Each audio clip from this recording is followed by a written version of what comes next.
বন্ধুরা, আম এঁচোড়ের কোপ্তা করেছি আমি। এর মধ্যে আলুও পড়ছে। এগুলো সব সিদ্ধ হবে, শুধু আমটা সিদ্ধ হবে না। 4 ভাগের 1 ভাগ আমি গ্রেট করে দিলাম।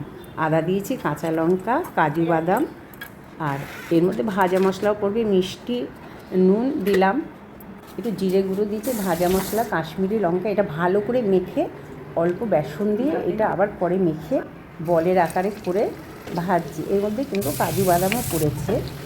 এইটা ভাজা খেতেও খুব ভাল লাগে, আর এটা কারি করা যায়। কারি আমি করছি, কিছু অল্প ভাজা রাখবো আর বেশিটাই আমি কারি করব।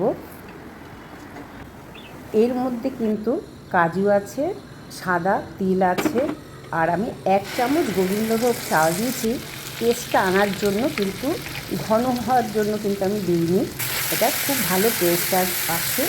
আর তেলের মধ্যে আমি দিতে ভুলে গেছিলাম, পরে আমি তেজপাতা, গরম মশলাটা দিয়েছি। আর এইটা ভালো করে কষিয়ে নিয়ে আবার একটু অল্প জল দিয়ে আবার কষিয়ে তারপরে আমি কিন্তু জলটা দিয়েছি। আর এটা খেতে দুর্ধর্ষ হয় বন্ধুরা, একটা হালকা স্মেল থাকে আমের, খুব ভালো লাগে।